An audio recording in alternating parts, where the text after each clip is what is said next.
அதை தாண்டி கேட்கிற மத்தியஸ்தரோட நீ கனெக்ட் ஆகிருந்தா இந்த உலகத்தை ஜெயிக்கிற ஜெயம், இந்த உலகத்துல என்ன என்ன நெகட்டிவ் மவன இருக்குதோ அதெல்லாம் ஜெயிக்கிற ஜெயம் எனக்குள்ள இருந்து வெளிப்படையா. அதை கேட்க நினைக்கிறேன். உங்க அப்பா உன்னை குறை சொல்றாயா, உங்க ஆத்தா உன்னை குறை சொல்றாயா, உன் அண்ணன் குறை சொல்றாயா, உன் தம்பி குறை சொல்றாயா. ஏன் இத்தனை குறை உனக்குள்ள?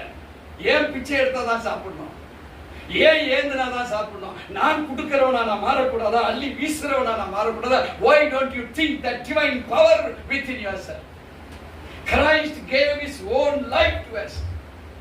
That life was restored by the Holy Spirit which was given by the Father unto Jesus Christ. அது உண்மை என்றால் நீ உருப்படக்கூடாது என்பது உண்மையா?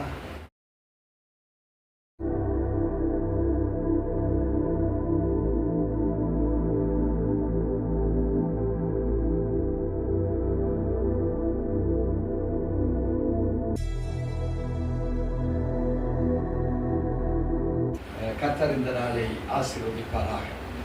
ஸோ இன்னைக்கு ஒரு புதிய சப்ஜெக்ட் ஸ்டார்ட் பண்ணுறோம். ஆக்சுவலாக இது 2000 ஆண்டுகளுக்கு கிரைஸ்ட் எதற்காக வந்தாரோ அதனுடைய சப்ஜெக்ட் தான் இது. அப்போ 2000 இயர்ஸாக நம்ம இதை கவனிக்காமல் இருந்திருக்கோம், இதை அறியாமையில் இருந்திருக்கோம். ஸோ இதுதான் இன்னைக்கு உண்டான பேசிக் டீச்சிங். இது அறிந்து கொள்ளாத யாராக இருந்தாலும் they will be in the old covenant. So old covenant Jayam பெறார். So என்னைக்கு ஒரு புது கவனன்ட் கிரைஸ்டே அதை நமக்காக கிரைஸ்ட் மூலியமாய் கொடுக்கப்பட்டதோ அதை அறிந்து நாம் போகும்போது தான் நம்முடைய ஆசீர்வாதங்கள் பெருக்க முடியும். அல்ல என்றால் அது ஓல்டு ட்ரெடிஷன்ல இருந்துருப்போம், நியூ ட்ரெடிஷன் வாழ்க்கை. அதனால தான் பழைய துருத்தியில புதிய திராட்சரசத்தை ஊற்றக்கூடாதுன்னு சொல்லுகிறாங்க. So it denotes the covenant. இன்றைய நாளிலே ஒரு புதிய உடன்படிக்கை. What is a new covenant? Today we are not living under the old system. இந்த வேதம் இருக்கு, அறிந்து கொள்வதற்காக. இது எப்படிப்பட்ட வேதம்? கிரியேஷன் எப்படி இருக்கு, கிரியேஷன்ல மனிதன் உருவாக்கப்பட்டதற்கு பிற்பாடு சம்பவங்கள் என்ன, அதுக்கப்புறம் how the world was distributed to the people. இந்த உலகம் எப்படி பிரித்து மனிதனுக்கு எப்படி எப்படியெல்லாம் கொடுக்கப்பட்டது, மனிதன் எப்படி பாப்புலேஷன்ல உயர்ந்தான், அவன் உயர்கிற போது how was man divided, மனிதர்கள் பிரிக்கப்பட்டார்கள், எப்படி எப்படிலாம் பிரிக்கப்பட்டாங்க, எந்த ஸ்தானங்கள்ல பிரிக்கப்பட்டாங்க, என்ன கோத்திரங்கள்ல பிரிக்கப்பட்டாங்க, எந்த சூழல்ல பிரிக்கப்பட்டாங்க, அழிவு எப்படி வந்தது, நோவா காலங்களில் என்ன அழிவு வந்தது, அதுக்கப்புறம் இருந்த கூட்டமே ஒன்லி நோவா ஃபேமிலியும் அங்கிருந்த மிருக ஜீவன்கள் தான். ஆண்டவர் அந்த மிருக ஜீவன்களுக்கு சாப்பாடு எத்தனை நாட்கள் அங்கே இருந்தது, மனிதர்களுக்கு எத்தனை நாட்கள் அங்கே சாப்பாடு இருந்தது. பாவம் பெருகப்பட்ட நாட்கள்ல தான் இவங்க மாத்திரம் தப்பிக்கப்படுகிறார்கள். தேவனுடைய உடன்படிக்கை இவங்க மேல எப்படி எல்லாம் செயல்பட்டது. அதுக்கப்புறம் ஒரு பெரிய திரள் கூட்டம் உருவாக்கப்பட்டது. ராஜாக்கள் வந்தார்கள், நியாயாதிபதிகள் வந்தார்கள், நியாய பிரமாணிகள் வந்தார்கள், சதுசேயர்கள், பரிசேயர்கள் வந்தார்கள். மல்கியா தீர்க்க தரிசனம் தாண்டி 400 ஆண்டுகள் அமைதியாக இருந்தது. அதுக்கப்புறம் கிரைஸ்ட் பிறக்கப்பட்டார். Why Christ in this world? So நம்ம நினைக்கிறோம் பாவத்தில் இருந்தவர்களை மீட்டெடுப்பதற்காக கிறிஸ்து இயேசு உலகத்துக்காக வந்தார். Okay, it is true. But after that what was the tremendous change of life? மனுஷன் ஒரு ஒரு மகிமையான ஒரு வித்தியாசமுள்ள ஒரு மனிதர்கள் மாறப்பட வேண்டுமானால் அந்த சேஞ்ச் எப்படி வந்திருக்கோ, எப்படி வரணும் என்பதெல்லாம் இந்த வேதாகமும் விளக்கங்களாக கொடுக்கப்பட்டிருக்கு. So who we are now today, we are not living under the old system. நமக்கு இந்த old system இருக்கா? old system கிடையாது. But living under a better covenant established through Jesus Christ. உடன்படிக்கைகள் பல உடன்படிக்கைகள், ஆனா கிறிஸ்துவின் மூலமாய் பெட்டர், பழையவைகளை காற்றில் கொடுக்கப்பட்டவர்களை கொண்டு நாம் செயல்பட்டு அதில் வெற்றி காண்பதற்கு கிறிஸ்து நமக்கு, அவர் மூலமாய் நமக்கு ஒரு உடன்படிக்கை கொடுக்க. அது மாத்திரமல்ல, new covenant speaks about God's new relationship. இந்த புதிய உடன்படிக்கை தேவனோடு கூட நம்ம சஞ்சரிக்க முடியல. பெரிய திரைச்சீலை இருந்தது, கிருபாசன தண்டையில் அவ்வளவு ஈஸியா போக முடியாது. பாவம் செய்ததுனால ஒரு மிருக பலியை கொடுத்தீங்கன்னா அந்த பாவம் தான் நிவர்த்தி ஆகுது. அதனால நீங்க ஒன்றும் 100% பியூரா மாறல, நீங்க கிருபாசனத்துக்கு போறதுக்கு உங்களுக்கு தகுதியே கிடையாது. அப்படியெல்லாம் இருந்த காலங்கள் உண்டு. ஆனால் கிறிஸ்துவினுடைய பிறப்புக்கு அப்புறம் வேதம் சொல்லுகிறது, new covenant speaks about God's new relationship. எதை கற்றுக் கொடுக்குது? தேவனோடு கூட ஒரு ரிலேஷன்ஷிப்பை வைக்கக்கூடிய அளவுக்கு இந்த புதிய உடன்படிக்கை நமக்கு கற்றுக் கொடுக்கிறது. அது மாத்திரமல்ல, ஒரு மனிதனுக்கு என்ன ஹியூமனிட்டி, என்ன மனித தன்மைக்குள் மனிதன் வாழ வேண்டும் என்பதை கற்றுக் கொடுத்து இந்த மனித தன்மையோடு கூட தான் இந்த டிவைனிட்டி ஒன்று சேரும். விளங்குதுங்களா? அப்போ பழைய கிறிஸ்துவுக்கு முன்பாக வாழ்ந்த மனிதர்களுக்கும் ஆஃப்டர் கிரைஸ்ட் புதிய உடன்படிக்கையை ஏற்றுக்கொண்ட மனிதர்களுக்கும் there is 100 out of 100% difference. 100க்கு 100 டிஃபரன்ஸ் இருக்கு. அந்த டிஃபரன்ஸை நம்ம யார் புரிஞ்சுக்கிறோமோ, புரிந்தவன் தனக்குள் அந்த ஓல்டு கவனன்ட்ல வாழ்ந்த மனிதர்களுடைய குணாதிசயங்கள் அதை நம்மிலிருந்து அகற்றுகிற பொழுது, இப்ப நீங்க நினைக்கலாம் அதை அகற்ற முடியுமா முடியாதா? புதிய கவனன்ட் உங்களுக்குள் இறங்குமானால் நிறைவானது வருகிற பொழுது குறைவானதெல்லாம் ஒழிந்து போகும் என்று வேதம் அறிக்கை கொடுக்கிறது நமக்கு. It confesses for us. The new covenant confesses what is inside. எது உன்னால முடியாதோ அந்த new covenant when you get practiced over it. இப்ப நீங்க தீமையை சரி கட்ட போக வேண்டாம்.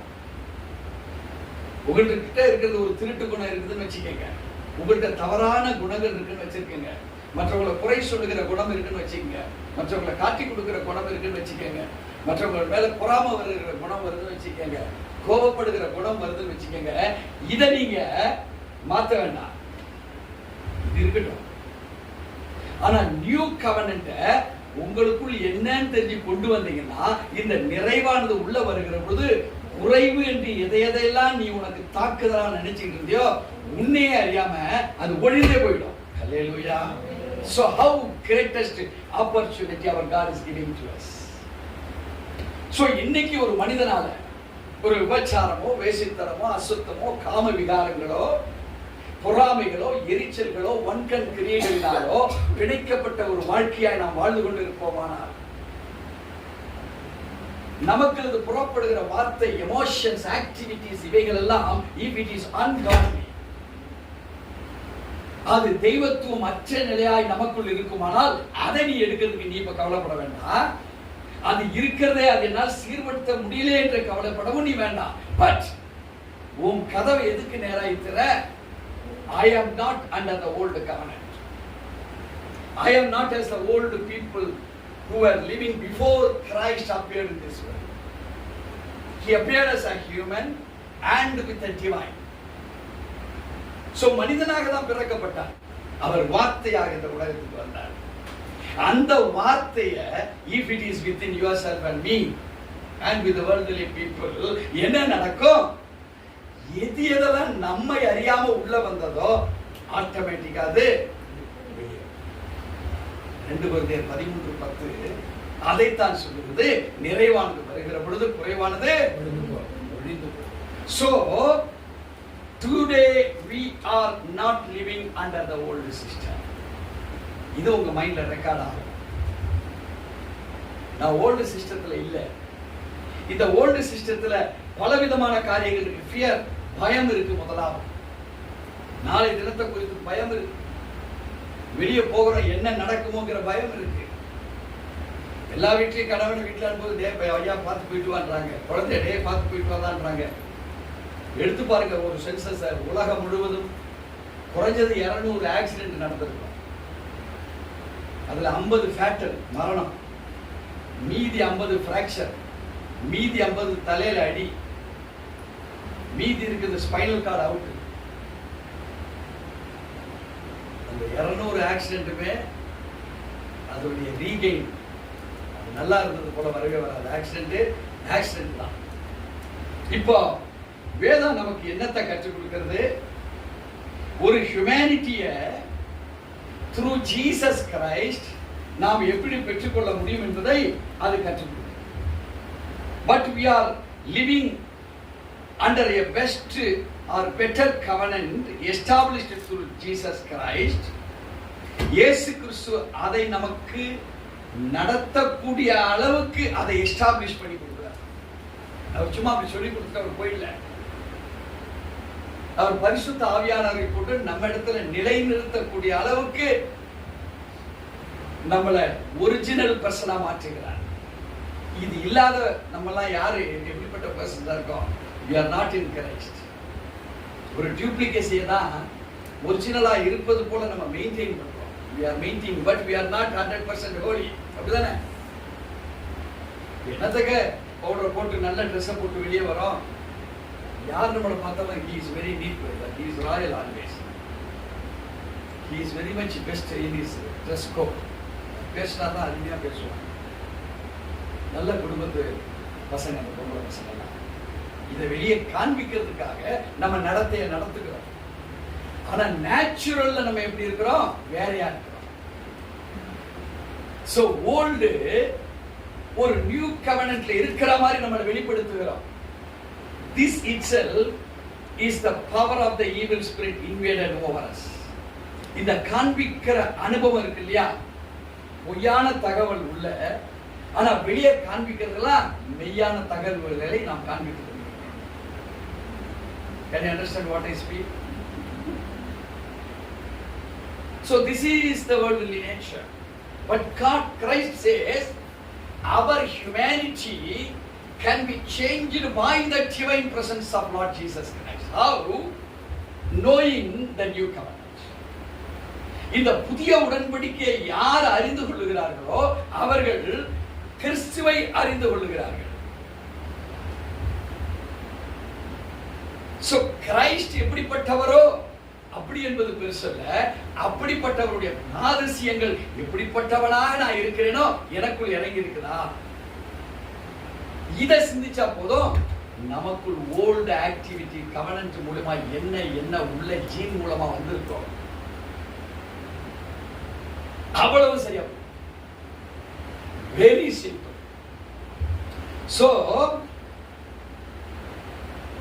but even today we live under fear, guilty, striving. பாடுபட வேண்டியது இருக்கு. ஸ்ட்ரைவிங். 10 ரூபாய் 50 ரூபாய்க்கு இந்த கையில இருந்து இந்த கையில மாறுகிறதுக்கு நாம் படுகிற வேதனை இருக்கு. 30 நாட்கள் சம்பாதித்து வர சம்பாதனைய 2 மணி நேரத்துல காலி ஆயிடும். இஎம்ஐ காரன் முடிச்சிடறான், வீட்டுக்கு ஈட்டிக்காரன் வந்து வெட்டி வாங்கிட்டு போயிடுறான். சொசைட்டி கட்ட வேண்டிய பணத்தை கொண்டு போய் சொசைட்டி கட்ட வேண்டியது இருக்கு. போன மாசம் தின்னு தீர்த்தோம், அது கடனுக்கு வாங்குது. அவனுக்கு இந்த மாசம் கொடுத்தாதான் அடுத்த கடன் கொடுப்பான். காருக்கு 2 மாசம் இஎம்ஐ கட்டலனா இவ்வளவு பணம் கட்டி இருப்பான் அந்த காருக்கு. ஆனா இப்ப அது யாருக்கு சொந்தமாகுது? 3 இஎம்ஐ கட்டலனா அவனுக்கு சொந்தமாயிடுது. எப்படி சொந்தமாயிடுது? அவன் ஏழை விட்டுக்கலாம், வித்துக்கலாம், உனக்கு கொடுக்காமலே பண்ணலாம். நீ கெட்ட காசு இது வரைக்கும். So there are different types of fears. அருமையான தேவச்சனமே, but God is calling us to understand what Jesus has already finished for us. ஆனால் இந்த புதிய கவனன்ட் நமக்கு எதற்காக நம்மளை அழைக்கிறது? அது எதற்கு நம்மை அழைக்கிறது? தேவனாகிய கர்த்தராகிய இயேசு கிறிஸ்து உங்களுக்கு எதை செய்து முடிச்சிட்டாரு, நீங்க எந்த கவனன்ட்ல வாழணும் என்பதை கற்றுக் கொடுப்பதற்காக நம்மளை அழைச்சிருக்கார். சோ இதை யாரெல்லாம் பிராக்டிஸ்ல உள்ள கொண்டு வராங்களோ அவங்க லைஃப் என்ன ஆக போகுது? மாறப்போகுது. ரைட். இப்போ what is the promise of a new covenant? இந்த பிராமிஸ் இந்த வேதாகமத்துல எங்கே தீர்க்க தரிசனமாய் கொடுக்கப்பட்டிருக்கு? ஏற்கனவே இருக்குது உடன்படிக்கை. ஆனால் ஒரு உடன்படிக்கையை குறித்து வரப்போகிறதை குறித்து ஒரு தீர்க்க தரிசனம் உரைக்கப்பட்டிருக்கிறது. எரேமியாவின் புஸ்தகம் 31ஆம் அதிகாரம் 31 முதல் 34வது வசனம் வரையிலாக, இதோ நாட்கள் வரும் என்று கர்த்தர் சொல்லுகிறார். The God who created the heaven and the earth, வானத்தையும் பூமியையும் உண்டாக்கின கர்த்தர் தனக்கென்று ஒரு மனுக்குலத்தை சிருஷ்டித்தாரே. He is given an important revelation. இங்கே ஒரு மிக முக்கியமான ஒரு வெளிப்பாடை கொடுக்கிறார் மக்கள் மத்தியிலே. They are living under the old covenant. அந்த old covenantல வாழ்கிற மக்களுக்கு சொல்லுகிறார், இதோ நாட்கள் வரும் என்று கர்த்தர் சொல்லுகிறார். அப்பொழுது இஸ்ரவேல் குடும்பத்தோடும் யூதா குடும்பத்தோடும் புது உடன்படிக்கை பண்ணுவேன். What is going to be prophesied by the Lord will be done. எதை சொல்றாரோ அதை சொல்றாரு. அதை அந்த உடன்படிக்கையை என்ன பண்ணுவேன்? நிறைவேற்றுவேன். To whom? To all the Israelites and the people of Judah. இப்போ நீங்கள் நான் ரட்சிக்கப்பட்டிருக்கிறோம். நாம இப்பதான் ரட்சிக்கப்பட்டு 10, 15, 20 ஆண்டுகள் நமக்கு ஆகும். ஒரு கிறிஸ்தவ ஃபேமிலி 2-3 தலைமுறைகளாக இருக்கலாம். பட் ரட்சிப்பு என்பது வேற, கிறிஸ்தவ ஃபேமிலியில பிறப்பு என்பது வேற. பிறக்கிறதுனால ரட்சிப்பு கிடையாது. ரட்சிப்பு எப்போ? ஒரு வாயினாலே அறிக்கை எடுக்கிறது. கிறிஸ்து எனக்காக மரித்தார், அடக்கம் பண்ணப்பட்டார், உயிர்த்தெழுந்தார் என்று நீ வாயினால் அறிக்கை செய்கிற போது நீ ரட்சிக்கப்படுகிற. ரட்சிக்கப்பட்ட நீ you are on the lower standard. அதுல நீ வளர்ச்சி அடைகிற பொழுதுதான் உன் ரட்சிப்பு வளருகிறது. ஸோ சஸ்டைனபிலிட்டி, அதிலே தங்கி தாவரிக்கிற ஒரு அனுபவம். ஜஸ்ட் வெறும் ரட்சிப்பா இருக்கிறவ அது ரட்சிப்பு கிடையாது. ஸோ ரட்சிப்புல வளர்கிற அனுபவம். இங்கே ஆண்டவருடைய வார்த்தை சொல்லுகிறது, ஒரு புது உடன்படிக்கையை நான் பண்ணுவேன். வாசிக்க கேட்போம். நான் அவர்கள் பிதாக்களை எகிப்து தேசத்திலிருந்து அழைத்து வர கைப்பிடித்த நாளிலே அவர்களோட பண்ணின உடன்படிக்கையின் படி அல்ல. So not to the covenant where I had made with the people of Israelites when they were at the state of Egypt. What I am going to do is a novel, a new. நான் செய்ய போகிற இந்த உடன்படிக்கை எப்படிப்பட்டது என்றால், நான் அவர்கள் பிதாக்களை எகிப்து தேசத்திலிருந்து அழைத்து வர கைப்பிடித்த நாளிலே, எகிப்தில் இருக்கும் போது அவர்களோடு கூட பேசி இருக்கிறேன், அவர்களை கைப்பிடித்து அழைத்து வந்திருக்கிறேன்.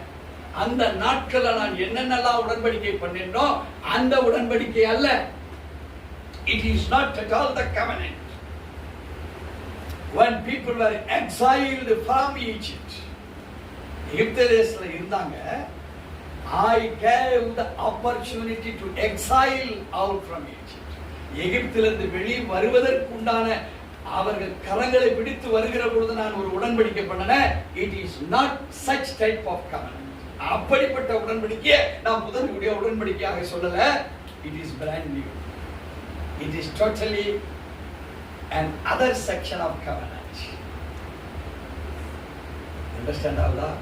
நல்லா புரிஞ்சானா நியூ கவர்னரி ஆசீர்வாதங்கள் அப்படின்றதுக்குள்ள பெற்று நீயோ நான் ஒரு ரேஸ்ல ஓடி ஜெயிக்க முடியாது. அவர் ஜெயிச்ச அந்த ஸ்டாண்ட்ல போய் அவரோட நின்றுக்கலாம். அந்த ஸ்டாண்ட்ல போய் நின்னா அந்த பரிசுல உங்களுக்கும் பங்களிப்பு உண்டு. சோ அதை தெரிஞ்சுக்க சொல்றாரா? அல்லேலூயா. நீ ஓடுற ஓட்டத்தை பத்தி தெரிஞ்சுக்க வேண்டாம். அந்த ஸ்டாண்ட்ல போய் அவரோட ஓடி போய் நின்னுக்கிறதுக்கு அதை தெரிஞ்சுக்க போதும். பழைய கவர்னன்ட் படி உன்னால ஓட முடியாது. அது ஏன் கொடுத்தாருங்கிற பெரிய ரகசியம் இருக்காது. நான் இன்னொரு நாள் பேசி சொல்றேன்.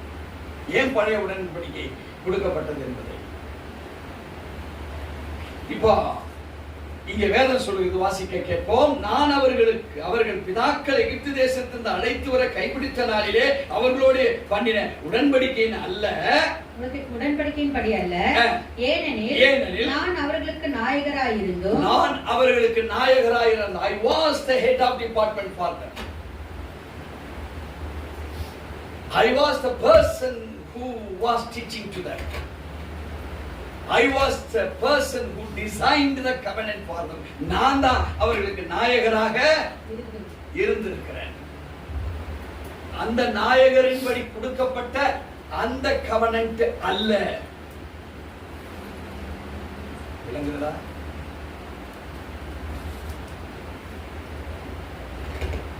இன்னும் நிறைவேற்றல. அவர் பேசும்போது இன்னும் ஆரம்பிக்கவே இல்லை. But he discerned it to them. அதை அறிவுபூர்வமாக அவங்களுக்கு என்ன பண்றாரு? புகட்டி வச்சிருக்கிறார். அவங்க வாழுகிற பொழுது அவங்க சொல்லணும் இன்னொருத்தருக்கு, எரேமியா மூலமாய் போகுது, தீர்க்க தரிசனம் இருக்கு, என்னைக்கு நிறைவேற்றப்பட போகுதுன்னு தெரியல அப்படின்னு அவங்க சந்தியா அதை சொல்லி கொடுத்துட்டு வந்திருக்கணும். அவங்களுக்கு எவ்வளவு தூரம் ஏறிச்சோ தெரியும். ஆனா எரேமியாக்குள்ள இருந்தா சரி, அவங்க வெளிப்பாடா என்ன செஞ்சார்? இந்த வசனம் மிக முக்கியமானது. ஏன்னா நம்ம நினைச்சிடக்கூடாது, எப்போ கொடுத்த உடன்படிக்கை? எகிப்துக்கு முன்பாகயா, before entrance of Egypt or after exiling of Egypt? குழப்பம் தெரியல. நோவா காலத்துல இருந்தது அது வேற உடன்படிக்கை. இனிமேல் இந்த மாதிரி மழையை வச்சு ஆளுகளை காலி பண்ண மாட்டான், அது வேற உடன்படிக்கை. அவரே தான் கப்பலுடைய கதவை சாத்திட்டு சாவி யார் கையில இருக்கு? அவர் கையில தான் இருக்கு. சோ அந்த உடன்படிக்கை திறக்கிற பவர் அவர் கையில தான். இவனை ஜன்னலை திறந்து பார்க்கலாம், உள்ள இருந்து மழை நின்றுச்சா. ஆனாலும் தேவன் இந்த உடன்படிக்கையின்படிதான் இன்னைக்கு நடந்து கொண்டிருப்பதை இங்கே அது அப்படியே பிராக்டிகல் எக்ஸ்பீரியன்ஸா சொல்லி கொடுக்கிறார். வாசிக்க கேட்போம் தொடர்ந்து. அந்த என் உடன்படிக்கையை அவர்கள் மீறி அவமாக்கி போட்டார்களே என்று கர்த்தர் சொல்லுகிறார். அந்நாட்களுக்கு பிற்பாடு நான் இஸ்ரவேல் குடும்பத்தோட பண்ண போகிற உடன்படிக்கையாவது, நான் என் நியாய பிரமாணத்தை அவர்கள் உள்ளத்திலே வைத்து. இப்போ இந்த உள்ளத்திலே வைத்துனா என்னன்னா, it is an foundational doctrine. இப்போ திருடக்கூடாது என்று ஓல்ட் டெஸ்டமென்ட்ல ஒரு உடன்படிக்கை இருக்கு. புதிய உடன்படிக்கையில திருடா தப்பு இல்லைன்னு உடன்படிக்கையா? புதிய உடன்படிக்கையில என்னன்னா, இந்த திருட்டு எண்ணம் உனக்குள் வராதபடிக்கு நான் சீர்படுத்துவேன்றதா அவருடைய உடன்படிக்கை. விளங்குறீங்களா? இதுதான் கிறிஸ்துவினுடைய டிவைன் பவர். ஆனா பழைய ஏற்பாட்டுல திருடனா தண்டனை இருக்கு. ஆனா அவனால திருட்டுல இருந்து அவனால வெளியே வர முடியாது. இப்போ அவன் திருடுறதுக்கு நிறைய பிளான் போடுவான், மாட்டிக்காத அளவுக்கு பிளான் போடுவான். அதான் பழைய உடன்படிக்கை பவர். ஆனா புதிய உடன்படிக்கை திருடிட்ட நீ, உனக்கு தெரியுதுக்கு தண்டனை என்ன, ஆனா யாரும் கண்டுபிடிக்கல. இப்போ என்ன கேட்கலாம், யாரும் கண்டுபிடிக்கலாம், நான் திருடிட்டேன். ஆனா எனக்குள் ஒரு கில்ட்டி இருக்கு, நான் செய்துட்டேன் மனசாட்சி இருக்கு. நான் அதுல இருந்து வெளியே வர முடியுமா? வெளியே வர முடியும். அதுதான் நியூ கவெனன்ட். உன்னை ஈஸியா வெளியே கொண்டு வரலாம். எது உன்னால முடியலையோ, ஓ ஹியூமனிட்டியில டிவைனிட்டி வந்து உனக்குள்ள இறங்குறதுக்கு காத்துக்கிட்டு இருக்கு. இந்த power, the authority, the agreement, இது காத்துக்கிட்டு இருக்குது. எப்போ நீங்க ஜஸ்ட் ஒரே ஒரு ஃபிராக்ஷன் ஆஃப் செகண்ட் வெளியே வரணும்னு நினைச்சா டிவைனிட்டி உன்னோட அட்டாச் ஆகும்.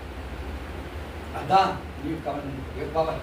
வாசிக்க கேட்போம். அதே மறுபடியுமாக அந்த நாட்களுக்கு பிற்பாடு நான் இஸ்ரவேல் குடும்பத்தாரோடு கூட பண்ண போகிற உடன்படிக்கையாவது, நான் என் நியாய பிரமாணத்தை நான் என் நியாயப்பிரமாணத்தை அவர்கள் உள்ளத்திலே வைத்து not for doing any causes of negativity. ஆனா தெரியணும் அவங்களுக்கு. அறியாமையில இருந்தா பிசாசு ஜெயிச்சிருவான். சோ பழைய ஏற்பாட்டுடைய சகல விதமான சம்பவங்கள் it will be recorded in your mind, in your heart, in your soul.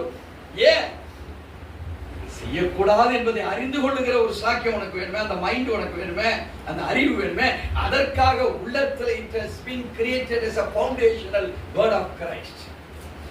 அந்த வார்த்தையை என்னவாக உனக்குள்ள இறங்குது? கிறிஸ்துவே என்னவா இறங்குறாரு? பழைய உடன்படிக்கை குறித்ததான தெளிந்த புத்தி உள்ளவனாய் மாறுற. குற்றவாளியா நீ இல்ல, திருடனா இல்ல உள்ள நீ. ஆனா திருடாதே, அன்னைக்கும் தவறுதான் இன்னைக்கும் தவறுதான் என்கிற அஸ்திவாரத்தை உனக்கு கொடுத்துறாரு. வாசிக்க கேட்போம். அதை அவர்கள் இருதயத்திலே எழுதி நான் அவர்கள் தேவனாய் இருப்பேன், அவர்கள் என் ஜனமாய் இருப்பார்கள் என்று கர்த்தர் சொல்கிறார். After the existence of Christ in this world, கிறிஸ்து இயேசு இந்த உலகத்துக்கு வந்த பிற்பாடு யாரெல்லாம் இந்த நியாயப்பிரமாணத்தின் சுவடுகள் என் உள்ளத்துல அது அஸ்திவாரமா இருக்குது அப்படின்னு உணர்ந்து எனக்கு ஒரு புதிய உடன்படிக்கை கொடுத்திருக்கார், அந்த புதிய உடன்படிக்கையின்படி நான் வெற்றிகளை காண்பேன் அப்படின்னு யாரெல்லாம் சிந்திக்கிறாங்களோ நான் அவர்களுக்கு தேவனா இருப்பேன், அவர்கள் என் ஜனமாக. ரொம்ப சிம்பிளா இருந்துச்சு. ஹாஸ்டலுக்கு வந்தாதான் நீ கர்த்தருடைய பிள்ளை என்பது கிடையாது. ஒண்ணு பாஸ் பண்ணிக்கலாம். 10 எக்ஸாம் ஒன்னா எழுத வேண்டிய அவசியம் இல்லை. ஏன் திறமை ஒண்ணுதான் இதான் எனக்கு சீர்படுத்தக்கூடிய. அடுத்தது முடியாத ஒண்ணு இருக்கு, அதை எனக்கு சீர்படுத்தினாங்க. வாசிக்க கேட்போம். இனி ஒருவன் தன் அயலானையும் ஒருவன் தன் சகோதரனையும் நோக்கி கர்த்தரை அறிந்து கொள் என்று போதிக்கப்படுவதில்லை. இனி தேவையில்லை. Why? ஏன் தேவையில்லை? You are the walking temple. யாரா மாறிடுற? நடமாடுகிற ஆலயம். பார்க்கும் போதே உன் சகோதரன் பார்ப்பான். என்னுடைய ஆக்டிவிட்டியை வேற மாதிரி இருக்கு. தம்பி அண்ணன் பார்ப்பான், ரசிக்கப்பட்ட தம்பிய. ஏன் தம்பியை போல ஆச்சரியமா இருக்கு. அவனா தாயை பார்த்தோ, தகப்பனை பார்த்தோ, சொந்தத்தை பார்த்தோ, பந்தங்களை பார்த்தோ, உனக்கு எதிராய் செயல்பட்டவனே பல கோடிகள் லாஸ் பண்ணி கூட உன் பேருக்கு எடுத்திருக்கலாம். அவங்களுக்கு முன்பாக நீ யாராய் இருக்கப்பட வேண்டும் என்பதை கார்டுடைய டிவைனிட்டி டிசைன் பண்ணி உனக்குள்ள இறங்க ஆரம்பிச்சு. நீ புதிய கவர்னன்ட் ரிசீவிங் அண்ட் இன்ஹெரிட்டிங் பவர்ஸ்குள்ள நீ உள்ள வந்துட்டேன்னு நினைச்சீங்கன்னா, உன்னை ஒப்பு கொடுக்கப்பட்டதை நீ பார்த்தீங்கன்னா, உனக்குள்ள அந்த அசுத்தாவி கொட்டாயா வெளியே போக ஆரம்பிச்சு. கண்களுடைய பவர்ஸ் வெரி பவர்ஃபுல்லா இருக்கும். கழுகுடைய பவர் என்னன்னா மேல பறக்கும். அங்கிருந்து துல்லியமா மைக்ரான்ஸ் நீ பார்க்க முடியாது. நீ உன் சொந்த கண்ணுக்கு பார்த்தா தெரியாது. பல நூற்றுக்கணக்கான கிலோமீட்டர் இருந்து கழுகால பார்க்க முடியும். It was the divine power given to the eagle. அத அந்த கழுகு என்ன பண்ணுது? யூஸ் பண்ணுது. தேவச்சனமே, நீயும் நானும் இந்த உடன்படிக்கையினுடைய ரகசியங்கள் அறியாமையில இருக்கிறதுனால நம்ம டிசைன் பண்ணிக்கவே முடியல. காலம், சூழ்நிலை, சந்தர்ப்பங்களுக்கு ஏற்றபடி நம்ம மாறிக்கொண்டு உலகத்துல ஜெயிச்சோம் நம்ம நினைச்சிட்டு இருக்கோம். It is not the victory of the Christ earned on the cross. அது நீங்க எடுத்துக்கொண்டிருக்கிற விக்டரிஸ் ஞாபகத்துக் கொள்ளுங்கள். அது சிலுவையில பெற்ற வெற்றி அல்ல. நீ வேலை செய்த 30 நாளுக்கு சம்பளம் வந்தது, இது ஆசீர்வதிங்களே தேவனே அப்படின்னு நீ நினைப்பாயானால், அவர் ஆசீர்வதிச்சா போன வருஷத்தோட இந்த வருஷம் டபுள் காணிக்கை எனக்கு விடணும். அதுதான் ரிசல்ட். ஏன் we have not attained the reality in our blessings? ஏன் நாம் கிறிஸ்துவனுடைய அந்த உண்மையான ஆசீர்வாதத்தை நாம் இன்னும் பெறல? பிகாஸ் அவருடைய கைகள் கிரேஷியஸ். அந்த பணத்துல ஒரு தீட்டு இருக்காது. உனக்கு இஎம்ஐ கட்ட வேண்டாம். ஏன்னு கேட்டனா அதை சேர்த்து வாங்கக்கூடிய பணத்தை 2 மாசத்துல கையில கொடுத்துருவார். நீ எதுக்கு இன்னைக்கு இஎம்ஐ போட்டு 7 வருஷம் கட்டுற? ஏன் 20 வருஷம் வீடு வாங்குறதுக்கு கட்டுற? தேவையே இல்லை. உனக்கு கொடுக்கிற அந்த சூப்பர் நேச்சுரல் ஃபண்ட் இருக்கே, நீ பணம் போடுவ, கம்பெனிக்காரன் சொல்லுவான், சிஸ்டர் உங்களுக்கு என்ன தேவைப்படுது, பிரதர் உங்களுக்கு என்ன தேவைப்படுது, company will provide 50% without interest.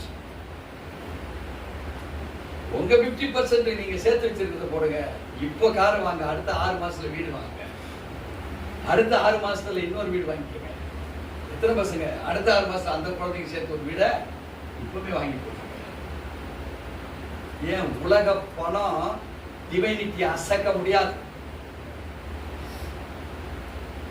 உலக பொருளை கொண்டு அவர் சொன்னார், பவுல் குப்பை என்று எண்ணுகிறேன். அகேன்ஸ்ட் டிவைனிட்டி அந்த பணம் என்ன செய்ய முடியும்? செத்தவனை எவ்வளவு பணமானாலும் பரவாயில்லைங்க, அவரை உயிரோடு எழுப்ப முடியுமா பாருங்க. டாக்டர் சொல்றாரு, சான்ஸே இல்லை. எனக்கு இப்போதான் 2 மினிட்ஸ் தான் ஆச்சு இறந்து, கொஞ்சம் ட்ரை பண்ணுங்க, வென்டிலேட்டர் போட்டு பாருங்க, அதே இதை போட்டு பாருங்க. டாக்டர் சொல்றாரு, காலாவதி ஆயிடுச்சு. அந்த உலக பொருள் ஒரு குப்பையை வேணா அகற்றி போடும், ஒரு உயிரை கொண்டு வரதால இருக்கிற உயிரை புலாங்க வாழ வைக்க தேவனால புதிய உடன்படிக்கை உனக்குள்ள இறங்குமானால் இந்த சரீரத்துடைய அவயங்கள்ல என்ன என்ன என்ன மிஸ்டேக்கா உள்ள இருக்குதோ வார்த்தை உள்ள போய் கிரியை செய்து உன்னை நீ சுத்திகரிச்சு கொள்ள முடியும். No one is needed. அததான் இந்த வேத வசனம் சொல்லுது. வாசிக்க கேட்கும் மறுபடியும் அதையே.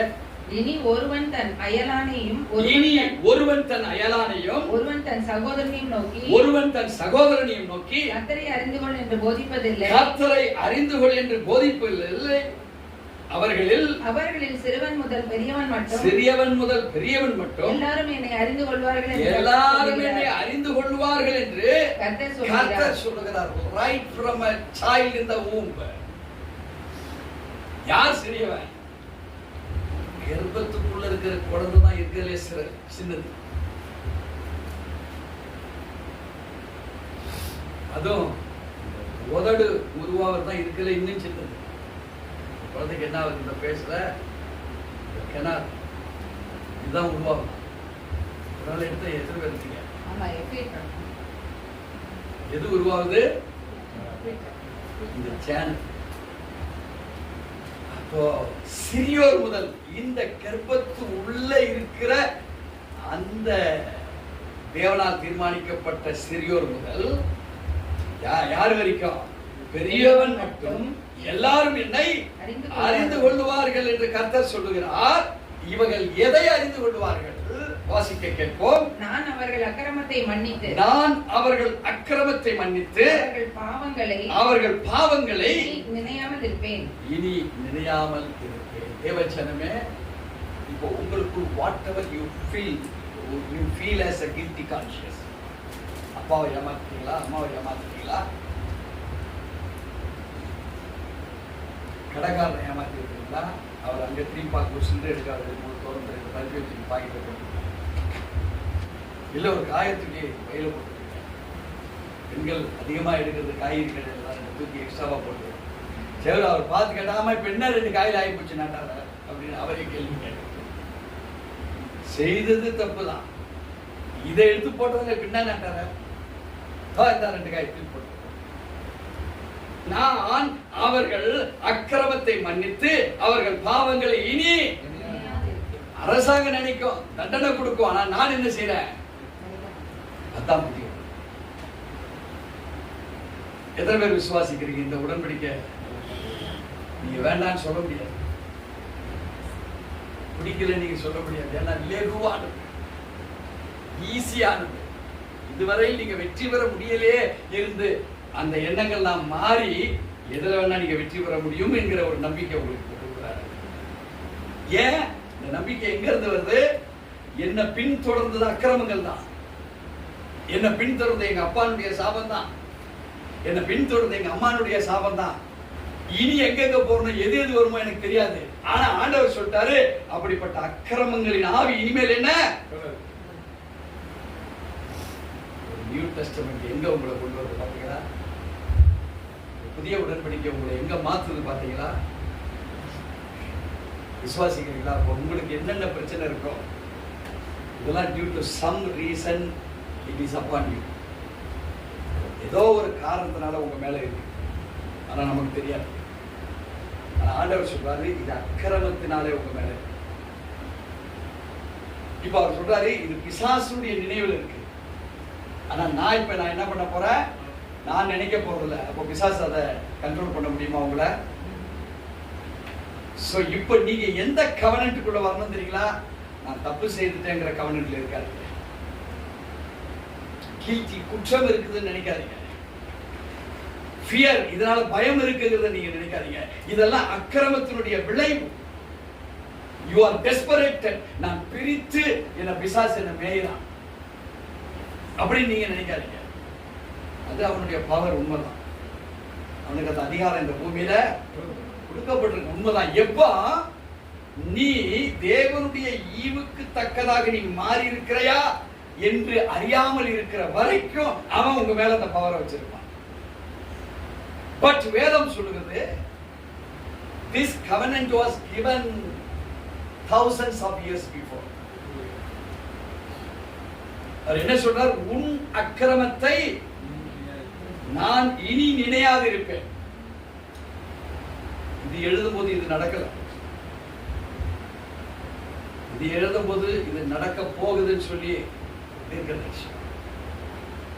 Right. How does it reflect in the New Testament? எபிரேயருக்கு எழுதின நிருபம் 8ஆம் அதிகாரம்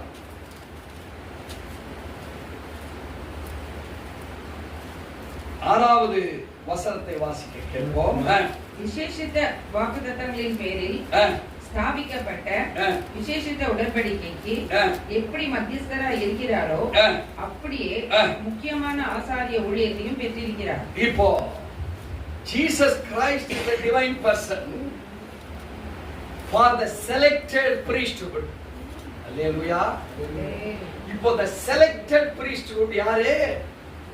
Jesus Christ. இப்போ அவர் என்னவா இங்க உங்களுக்கு வராரு? At what ship he is acting here? எந்த ஒரு காரண கர்த்தாவாக இங்க ஆக்ட் பண்றாருங்கிறத நீங்க அறிஞ்சுக்கணும். It was a covenant given Jeremiah. அந்த covenantக்குரியவர் யார்? இங்கே தெளிவாய் சொல்லுகிறது, இவரோ விசேஷித்த வாக்குத்தத்தங்களின் பேரில் ஸ்தாபிக்கப்பட்ட விசேஷித்த உடன்படிக்கைக்கு எப்படி மத்தியஸ்தராய் இருக்கிறாரோ, he is the Lord Jesus Christ. அப்படியே முக்கியமான ஆசாரிய ஊழியத்தையும் அவர் நமக்கு பெற்றவராக இருக்கிறார். So தேவ ஜனமே, to whom you have to be connected. நீங்க யாரோடு கூட கனெக்ஷன் உள்ளவளாக நீங்க மாற வேண்டும். உன்னுடைய கில்ட்டி கான்ஷியஸோடவா, உன்னுடைய ஃபியரோடவா, இல்ல உன்னுடைய ப்ராப்ளத்தோடவா, உன் மேல இருக்கிற அசுத்த ஆவியோடவா, உன் மேல இருக்கிற சூனியத்தோடவா, உன் தோல்விகளோடவா. your association or connectivity is not with these evil presences. இப்படிப்பட்ட கிரியைகளை நடப்பிக்கிற அசுத்த ஆவிகளோடு கூட ஐக்கியம் கிடையாது. God has designed the chief priest for you. இவரோ, so who is he? அவரை நீங்கள் தேடுவீர்களா? அந்த வார்த்தையை தேடுவீர்களா? அந்த உடன்படிக்கையை நீங்கள் தேடுவீர்களா? so புதிய உடன்படிக்கையின் மத்தியஸ்தர் யாரு? He is Jesus Christ. மத்தியஸ்தர்கள் சப்ஜெக்ட் பெரிய சப்ஜெக்ட், ஆனா புரிஞ்சுக்கணும் அவ்வளவுதான். ஸோ ரொம்ப டீப்பா நம்ம இதுக்குள்ள போகிறோம். இது வரைக்கும் நீங்க எதுவுமே கேட்க. I have so depth about subjects about the new covenant. இதை புரிஞ்சீங்கன்னா your life will be extended. Your family will be prosperity in relationship. Relationship இல்லைன்னா அது ஃபேமிலி இல்லை. பல குடும்பங்கள் அப்பா ஒரு மூலம், அம்மா ஒரு மூலம், பிள்ளை ஒரு மூலம், அந்த பிள்ளை ஒரு மூலம். பல குடும்பங்களில் கீழ் ரூம்ல அவன் இருப்பான், மேல் ரூம்ல அவன் இருப்பான். It is not a family relationship. இதெல்லாம் உடைக்கப்பட்டு அண்டர்ஸ்டாண்டிங்கே இருக்காது.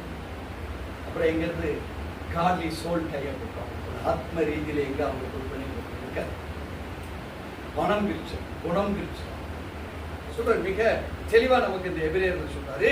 இவரோ விசேஷித்த வாக்கு தத்தங்களின் பேரில் ஸ்தாபிக்கப்பட்ட விசேஷித்த உடன்படிக்கைக்கு எப்படி மத்தியஸ்தராய் இருக்கிறாரோ, how Jesus deals, எப்படி அவர் மத்தியஸ்தரா இருந்து அதை டீல் பண்றாரோ அப்படியே முக்கியமான ஆசாரிய ஊழியத்தை பெற்றும் இருக்கிறார். So get connected with Christ. Daily நான் ஜெபிக்கிறேன், ஆண்டவரே connect me with holy people, connect me with strategy involved people, strategy இல்லாத people இருக்காங்க. நீ கிறிஸ்தவத்துல பேர் கிறிஸ்தவன் தான், டேனியலுக்கு ஜெபிக்காதவனா இருப்பான். தாவீது நோய் எதையுமே மேய்க்கிறதுக்கு லாய்க்கு இல்லை.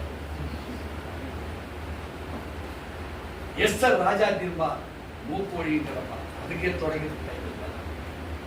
எங்கிருந்து ராஜா கிட்ட பேசுற நேரத்தை கண்ணோக்கி வைப்பா. கம்ப்ளீட் ஆமானுடைய பிரின்சிபல் உடைக்கணும், அப்படிதானே? அதை யார் உடைச்சது? எஸ்தர். அதுக்கு என்ன இருக்குது டைம்? இதை தொடர்ச்சியில் இருக்குது தான் டைம். சிந்திக்கிறதுக்கு டைம் இருந்ததா? தேவ ஜனமே, நம்மளை எவ்வளவு ஸ்பிரிட் முட்டாளைக்கு வச்சிருக்கான் பாத்தீங்களா? எதனா ஒரு ஆட்டோ 2000 ரூபாய் இப்ப கையில இருக்குமான்னு பாத்தீங்கன்னா பாதி பேருக்கு மேல இருக்கு. இருந்தா மனசு இருக்காது, மனசு இருந்தா கை, மனசு கை மீறி கேட்டா அந்த ஜிபே வேலை செய்யாது. ஜிபே வேலை செய்யும் பாஸ்டர் என்ற சார்ஜ் இல்லை, நான் கொடுக்குறேன் சார்ஜர் வேணாம் பாஸ்டர், செட்டா எவ்வளவு காரணம். அப்ப பாருங்க, ஈவல் ஸ்பிரிட் எவ்வளவு ஒருத்தனை ஆக்கிரமிக்குது. ஆனா இங்க வேதம் சொல்லுகிறது, இவரை பற்றி சொல்லுகிற பொழுது தெளிவா சொல்றார், அப்படியே முக்கியமான. So what you consider as an important, எதை நீ முக்கியமானதா நீ கன்சிடர் பண்ற? உடன்படிக்கையை குறித்தா, உடன்படிக்கையினுடைய மத்தியஸ்தரை குறித்தா, அந்த பிரதான ஆசாரியரை குறித்தா எது நீ அறிஞ்சிருக்கிற? மாஸ்டர் எனக்கு தெரியல, நீ சொல்லும் போதுதான் ஒவ்வொன்றா புரியுது. கிறிஸ்தவத்தை நீங்கள் என்னவாக தழுவி இருக்கிறீர்கள்? கேட்டா கிடைக்கிற ஒரு மாயமா? கேட்டா கொடுக்கிறவர் தான் இல்லைன்னு சொல்லல, ஆனா அவர் கொடுக்க நினைத்ததை நீ எப்பவும் கணக்கு பண்ணி கேட்க ஆரம்பிப்ப. உனக்கு அந்த ஞானம் வேணும். நீ தற்போதைய காலங்களுக்கு இன்னைக்குள்ள சூழ்நிலை கேட்கிற. தேவச்சனவே வாழ்க்கை வாழ்ந்து கொண்டு இருக்கிறிய, நான் ஏன் சபைக்கு வரேன்? I should yearn and learn something in my heart. என்னுடைய இருதயத்துல ஏதாவது சம்பாதிக்கணும். அது எதவா சம்பாதிக்கணும்? சப்ஜெக்ட சம்பாதிச்சு. So without the power of anointing, அபிஷேகத்தை குறித்த ஞானமோ ஆற்றலோ அறிவே இல்லாம உன் இருதயம் நிரம்பாது. It is filled with the negativity principalities of the world. இந்த உலகத்தினுடைய நெகட்டிவ் வைப்ரேஷன்ல நிறைந்திருக்கிறது. அததான் சொன்னாரு, அக்கிரமங்களை நான் நினையாதிருப்பேன். At least we must be aware with the word that God doesn't concern about the negativity upon you. உன் மேல இருக்க நெகட்டிவ் அவரு அக்கிரமா நினைக்கலரு. அதையாவது நினைச்சிருக்கிறியா? இல்ல பாஸ்டர், எனக்கு ஒரு குழந்தை,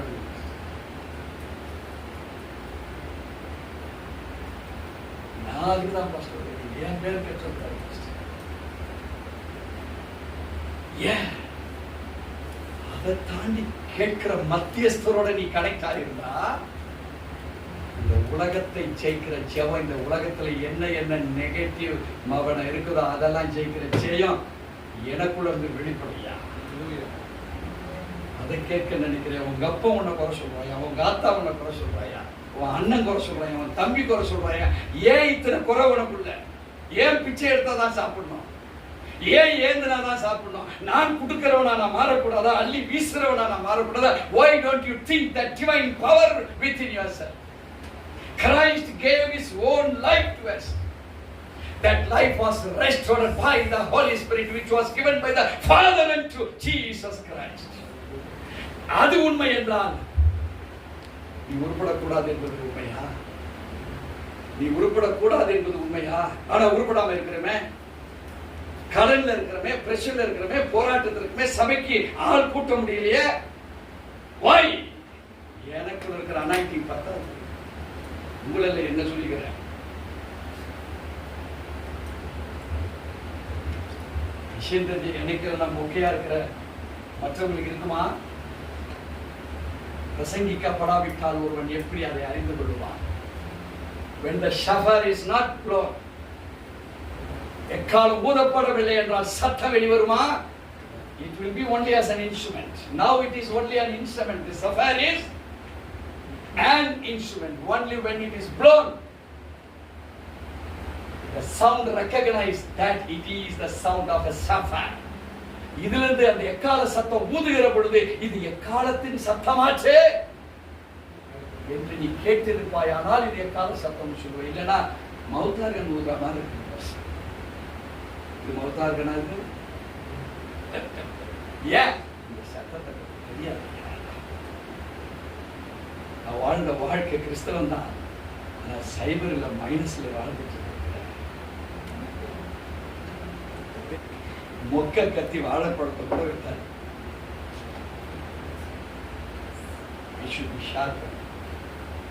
அந்த முனை என்ன ஷார்ப்ல இருக்கோ அதுதான் வெட்டுகிறது. அது அகலமா இருந்தா இந்த பழத்தை வேற கண்டிஷன்ல தான் வெட்டுது. ஆண்டவர் சொல்றார், இப்ப நம்முடைய வாழ்க்கை எதை நோக்கி இருக்கு? What is the message for us today? God promised a new covenant, not like the old one. Not like the one given through Moses. Moses மூலமாய் கொடுக்கப்பட்ட அந்த பழைய உடன்படிக்கை அல்ல. Through Hebrew 8:6 there is a key truth with that. அதுல ஒரு சாவியை போல ஒரு உண்மைத்துவம் இருக்குது. What is that? God writes his law on our hearts, not upon the stone. கல்கள் மேல் எழுதப்பட்ட எழுத்து அல்ல, இது உங்க இருதயத்தில் எழுதப்பட வேண்டிய எழுத்தாக நமக்கு கொடுத்திருக்கிறார். நீ உயிரோடு இருக்கிற வரைக்கும் அது அழியாது. அது உன்னை விட்டு யாராலையும் அழிக்க முடியாது. எந்த பிசாசும் அதை தொட முடியாது. அங்க எழுதப்பட்டிருக்க அந்த 10 கட்டளை நான் அப்படி திருப்பி வச்சா அது வெளியே தெரியுமா? அது இருக்குது 10 கட்டளை போர்டு இருக்கு. அதை திருப்பி வச்சுட்டா நீங்க பார்த்தா தெரியுமா? தெரியாது. ஆனா உன் இருதயத்துல உள்ளது யாராலையும் அதை திருப்ப முடியாது. So what is the new covenant? It is not on the stone, it is on and in your heart. உன்னுடைய இருதயத்தின் மேலும் இருதயத்துக்குள்ளும் அதே. What is the message? What is the key truth? Personal relationship replaces ritual.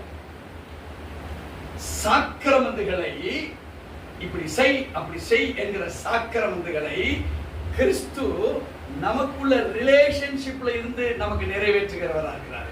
ஒரு எழுதப்பட்ட எழுத்து, கல் மேல் எழுதப்பட்ட எழுத்தை பார்த்து நீ செய்ய வேண்டியதில்லை.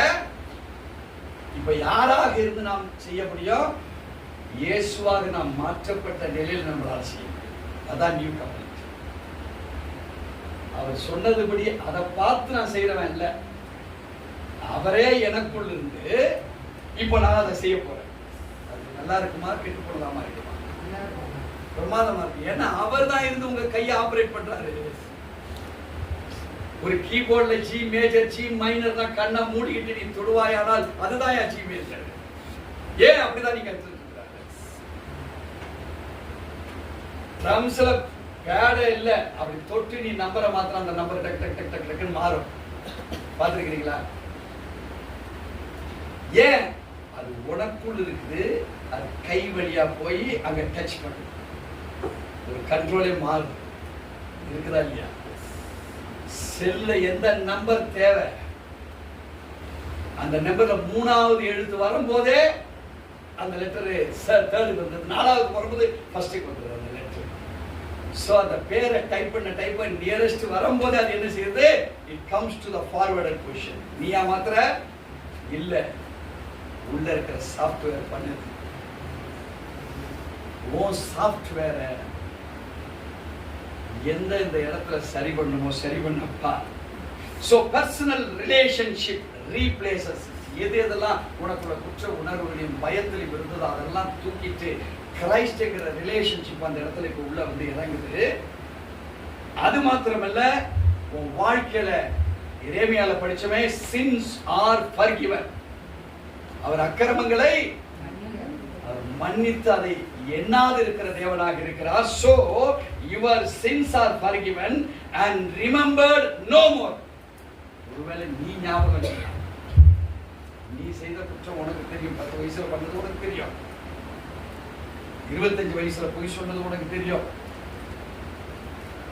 இன்னைக்கு செய்துட்டு இருக்கிறது உனக்கு தெரியும். இப்படி வந்தா இப்படி சொல்லலாம்னு சிலர் ஐடியா பண்ணி வச்சிருப்ப, அது இப்போ மனசுல இருக்கும். ஆனா ஆண்டவர் சொல்றாரு, எந்த அக்கிரமத்தை நான் நினைப்பதும் இல்லை, அதை குறிச்சு நான் உங்களோட வாதாட பண்ண மாட்டேன். I will never remember it also. அதை நான் நினைத்தே பார்க்க போறேன். புதிய உடன்படிக்கையில ஒரு குற்றத்தை குறித்து தேவன் நினைக்க போதே கிடையாது. விசுவாசிக்கிறீங்களா? அப்பதான் நீங்க ஒரிஜினலா மாற முடியும். ஜீசஸ் எதையுமே நினைக்கிற எல்லாருக்காக அதை முடிக்கிறதுக்காக நீ உனக்குள்ள வச்சுக்காத, உன் தோல்வி வச்சுக்காத, உன் கடனை வச்சுக்காத, உன் பிரச்சனையை வச்சுக்காத. இது இருந்தா நீ மற்றவனை குறை பேசுறவனா இருக்க, இது இருந்தா மற்றவனை அவமானப்படுத்துறவனா இருக்க, இது இருந்தா உனக்குள் இருக்கிற நீ விசுவாசிக்கிற கர்த்தரையே அவனால ஒண்ணுமே செய்ய முடியும். அப்படி பேசுறவங்கிட்ட அவனுக்குள்ள இருக்கிற கர்த்தரையே அவன் என்ன செய்ய முடியாது? விசுவாசித்து அந்த கர்த்தரை அவனுக்கு செயல்படுத்தவே அவனால முடியாது. ஏன்? அந்த வேலை நமக்கு அவருடைய புதிய உடன்படிக்கை விசுவாசிப்போமே, அவர் எனக்குள்ள இருந்து செய்வார் என்கிற விசுவாசத்துக்குள்ள வருவோமே. I am not ordained by the law of Moses. இப்போ யாருடைய உடன்படிக்கை இருக்கிற? கிரைஸ்ட் உடன்படிக்கை இருக்கிற. Sins are forgiven and remembered no more.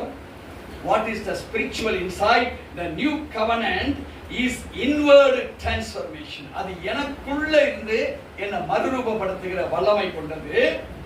Not just outward obedience. வெளியே இருந்து நான் ஆக்ட் கொடுக்குறேன் பாருங்க, நான் ரொம்ப நல்லவன் ஆக்ட் கொடுக்குறீங்க பாருங்க, அது கிடையாது நியூ கவர்னன்ட். இப்போ இனிமேல் ஆக்ட் கொடுக்கும்போது நீங்க என்ன நினைக்கணும்? ஐயோ ஓல்டு கவர்னன்ட் கொடுக்குறாண்டா, என்கிட்ட பழைய உடன்படிக்கை உள்ள வேலை செய்து என்னை வந்து ஆக்ட் பண்ண வைக்கிற. அப்ப நான் ஒரிஜினல் இல்ல. இதை நீங்க நினைச்சாதான் அவன் வெளியே போவான், உங்களை பண்ண வைப்பான், ஆக்ட் பண்ண வைப்பான், நல்லவனை போல ஆக்ட் வேணுமா ஒரிஜினல் வேணும். கலகாரம் இருப்போம், ஆனா வெளியே காமிச்சது கடனே இல்லைன்னு மாதிரி காமிப்போம். கார் இஎம்ஐல வாங்கிப்போ, சொல்லுவோம் என் காருங்க, உனது இல்லை பேங்க். ஆண்டவர் கொடுத்தாருங்க இந்த வீடு, இஎம்ஐ இப்பதாண்டா 2 கட்டி இருக்கிற, இன்னும் 98 கட்டணும். நீ இருப்பியா இல்லையான்னு எனக்கே தெரியாது. ஆனா என்ன சொல்றேன், என் வீடு செக் சொல்லு, லோன் போட்டு வாங்கி இருக்கிறேன், கர்த்தர் சீக்கிரம் அடைக்க கிருபை பாராட்டுவாருன்னு சொல்லு. கிரகப்பிரசி வர்றவங்க எல்லாம் தட்டி கொடுப்பாங்க, பிரதர் நல்ல சூப்பர் வீடு கட்டியிருக்கீங்க பிரதர், உள்ள வெக்கப்படுது சொல்லு சிஸ்டர், என்ன பாராட்டுறீங்க? ஆண்டவர் ஒரு பேங்க் காமிச்சார், இஎம்ஐல போட்டுக்கிறேன், சீக்கிரம் அடைச்சிருவேன், நான் நம்புறேன். உண்மையை சொல்லு, பெருமை கிட்ட. அதுதான் இங்க வேதம் சொல்லுது, this new covenant is inward transformation, not just outward obedience. வெளியே பிரமாதமா தாழ்மையா இருக்கிற மாதிரி காண்பிப்பதல்ல புதிய உடன்படிக்கை. சோ தேவ ஜனமே, நீங்க யார் என்பதை புரிந்து கொள்ளுங்க. ரொம்ப சீக்கிரம் நியூ கவர்னனுடைய பவரை பெற்றுக் கொள்ள போகிறோம். இது ஃபர்ஸ்ட் ஸ்டெப். இதுல பல ஸ்டெப்ஸ் இருக்கு, ஒரு சொல்லி கொடுக்குறேன். இது முடிகிற போது பாத்தீங்கன்னா நீங்க தெளிந்த ஒரு நீரோடையாக மாறுங்க. ஆஹா, இதுதானா புதிய ஏற்பாட்டுடைய சப்ஜெக்ட், கிரைஸ்ட் இதுதான் வந்தாரா? இதை பற்றி புரியாத ஜனங்கள் 4000 ஆண்டுகள் ஆகிய ஏறலை அறிவுல ஜீசஸ் இதுக்கு தான் வந்தாரா? என் மண்டலே எனக்கு புரியும். கொஞ்சமாவது புரிஞ்சிருக்குதா? அதாவது கொஞ்சம் புரிஞ்சிருக்குதா? நீயும் கவனம் கொஞ்சம் புரிஞ்சிருக்குதா? புரிஞ்சவங்களுடைய வாழ்க்கை மாறாது. நம்ம ஆசீர்வதிப்பார். ஜெபிப்போம். மகா இரக்கமும் கிருபைகளும் நிறைந்த நல்ல தெய்வமே, இந்த நாளுக்காக நாங்கள் ஸ்தோத்திரிக்கிறோம்.